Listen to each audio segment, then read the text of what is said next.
मंडळी नमस्कार. लोकपेक्षा या युट्यूब चॅनलवर तुमचं स्वागत करतोय. सांगली जिल्हा परिषद सत्ता कोणाची आहे हा प्रश्न आता आकड्यांचा नाहीये, तो थेट ताकदीचा खेळ बनलाय. तर मंडळी कारण स्पष्ट बहुमत कोणाकडेच नाहीये आणि अशा वेळी संपूर्ण राजकीय पट उलथा पालट करणारा एकच गट आहे, म्हणजे राष्ट्रवादी काँग्रेस अजित पवार गट. तर मंडळी सुरुवातीला पाहायला गेलं तर अवघे 6 सदस्य, पण अध्यक्षपदाची चावी, सत्तेची दिशा आणि पुढील 5 वर्षाचं राजकारण आज याच गटाच्या निर्णयावर अवलंबून आहे. महायुती असो किंवा महाविकास आघाडी असो, दोन्ही बाजूने जोरदार फिल्डिंग लावली आहे.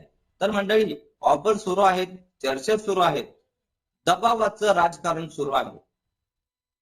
तर मिरजेत काय ठरलं, अध्यक्षपदाची थेट मागणी का करण्यात आली आणि अजित पवार गट कोणाच्या बाजूने जाणार, ह्या सांगली जिल्हा परिषदेत सत्ता कोणाची होणार आणि खरा किंग मेकर कोण आहे पाहूया आजच्या या व्हिडिओमध्ये.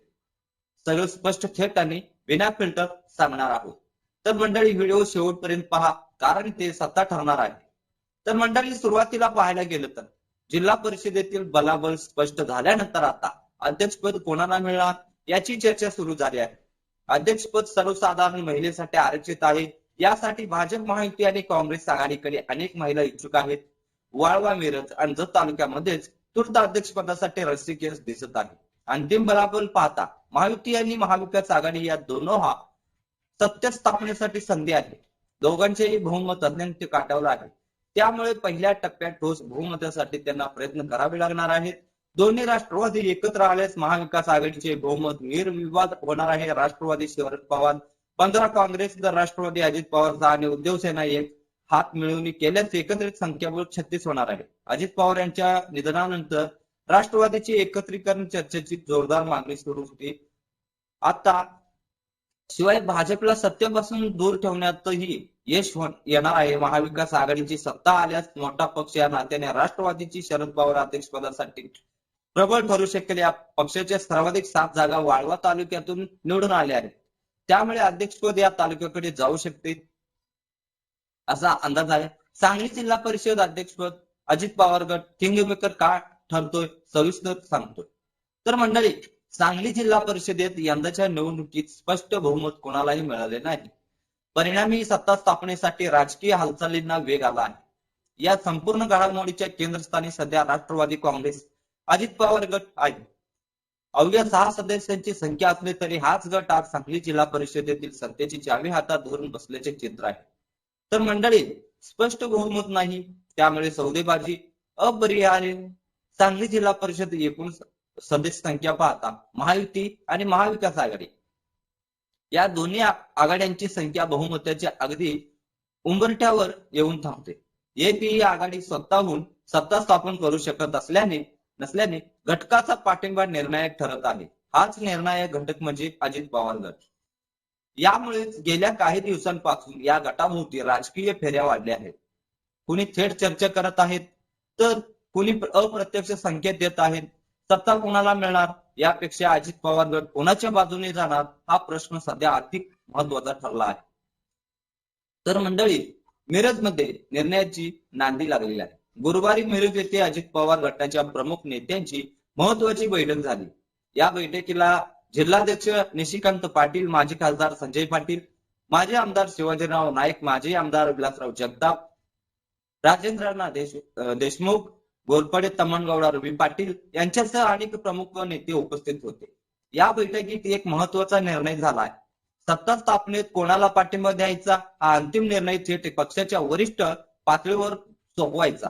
म्हणजे जिल्हा स्तरावर कोणताही घाईघाईचा निर्णय न घेता प्रदेश व राज्य पातळीवर नेतृत्वाकडे चेंडू टाकण्यात आलाय. मंडळी अध्यक्षपदाची दावेदारी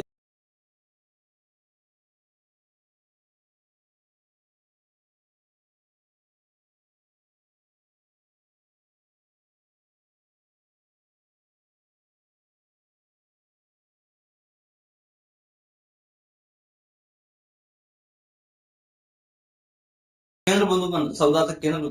या बैठकीतून एक बाब स्पष्ट झाली असता अजित पवार गट सत्तेत सहभागी होणार असेल तर जिल्हा परिषद अध्यक्षपद हाच किमान अट बिंदू आहे.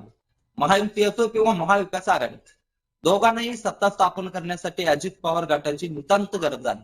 त्यामुळे अध्यक्षपदाची मागणी ही केवळ इच्छा नसून ती राजकीय ताकदीवर आधारित अट आहे. मंडळी, नेत्यांच्या चर्चेनुसार अध्यक्षपद देईल त्यांच्यासोबत जायचे असा सर्वानुमते ठराव करण्यात आला आहे. हा ठराव पुढील 2 दिवसात सुनील तटकरे यांच्याकडे पाठवला जाणार आहे. त्यानंतर वरिष्ठ पातळीवर अंतिम निर्णय होणार आहे. मग महायुती विरुद्ध महाविकास आघाडी दोन्हीकडून प्रयत्न असता या सत्ता समीकरणात महायुती आणि महाविकास आघाडी दोन्ही बाजूंनी जोरदार प्रयत्न सुरू आहेत. विशेषतः वाळवा, मिरज आणि जत तालुक्याकडे अध्यक्षपदावरून रस्सीखेच पाहायला मिळत आहे. महायुतीकडून भाजप पुढाकार घेत अजित पवार गटाशी चर्चा करत आहे. राज्यातील सत्ता समीकरण लक्षात घेता महायुती सोबत जाणे सत्तेच्या प्रवाहात राहण्याचे गणित ठरू शकते. तर मंडळी, दुसरीकडे महाविकास आघाडी कडेही स्थानिक पातळीवर चांगले संबंध, जुनी राजकीय समीकरणे आणि काही नेत्यांची वैचारिक जवळीक असल्याचे चित्र दिसत आहे. तर यामुळे अजित पवार गटातही मतभेद दिसून येतात. काही नेते महायुती सोबत जाण्यास अनुकूल तर काही आघाडी सोबत जाण्याच्या भूमिकेत आहेत. तर मंडळी, 6 सदस्य पण निर्णायक ताकद. 6 सदस्य असतानाही अजित पवार गटाला मिळालेले महत्व हे या निवडणुकीचे सर्वात मोठे वैशिष्ट्य ठरते. बहुमताचा आकडा गाठण्यासाठी हे 6 सदस्य कुठल्या बाजूला जातात यावरच अध्यक्ष, उपाध्यक्ष, सभापती आणि पुढील 5 वर्षाची सत्ता अवलंबून आहे. म्हणूनच हा गट आज किंग मेकर म्हणून ओळखला जात आहे. तर मंडळी, स्वतः अध्यक्षपद घेण्याची क्षमता, दोन्ही आघाड्यावर दबाव टाकण्याची ताकद आणि निर्णय लांबवून सौदेबाजी करण्याची संधी, ते सर्व घटक अजित पवार गटाच्या हातात आहेत. तर मंडळी, अंतिम निर्णय का महत्वाचा सांगतो. अंतिम निर्णय का महत्वाचा, तर हा निर्णय केवळ सांगली जिल्हा परिषदापुरता मर्यादित नाही. याचे परिणाम जिल्ह्यातील पुढील विकास, निधी वाटप, पंचायत समित्या व स्थायी समित्यावरून नियंत्रण, आगामी नगरपालिका, लोकसभा व विधानसभा निवडणुकातील समीकरणे यावरही होऊ शकतात. त्यामुळे वरिष्ठ पातळीवर अत्यंत विचारपूर्वक निर्णय घेतला जाण्याची शक्यता आहे. सत्ता कोणाची, चावी कोणाकडे? सांगली जिल्हा परिषदेत सत्तेचा खेळ सध्या आकड्यांपेक्षा रणनीतीवर अवलंबून आहे. बहुमत नसलेल्या परिस्थितीत अजित पवार गटाने आपली भूमिका स्पष्ट करून अध्यक्षपदाची अट पुढे ठेवली आहे. ही अट कोण स्वीकारतो त्यावरच पुढील सत्ता स्थापन होणार आहे. एकंदरीत सांगली जिल्हा परिषदेत सत्ता कोणाची असेल यापेक्षा ती सत्ता उघडणारी किती अजित पवार गटाकडे आहे हेच या राजकीय नाट्याचे खरे सार आहे. तर नक्की मंडळी, सांगली जिल्हा परिषदेत सत्ता कोणाची होणार हे आता फक्त आकड्यांवर नाही तर राष्ट्रवादी काँग्रेस अजित पवार गटाच्या अंतिम निर्णयावर ठरणार आहे. अध्यक्षपद मिळालं तरच सत्ता, ही भूमिका कोण स्वीकारतो आणि कोण माघार घेतो यावरच पुढचं संपूर्ण राजकारण ठरणार आहे. महायुती असो किंवा महाविकास आघाडी, दोन्ही बाजूनी शेवटचा डाव सुरू आहे आणि सांगली जिल्हा परिषदेतला हा सत्ता संघर्ष आता निर्णायक टप्प्यावर आला आहे. अंतिम निर्णय झाला की सत्ता कोणाच्या हातात जाते आणि खरा किंग मेकर कोण ठरतो हे आम्ही सर्वात आधी तुमच्यापर्यंत पोहोचवू. व्हिडिओ आवडला असेल तर लाईक करा, शेअर करा आणि अशाच थेट निर्भीड राजकीय विश्लेषणासाठी चॅनेलला नक्की सबस्क्राईब करा. मी आहे आकाश कांबळे.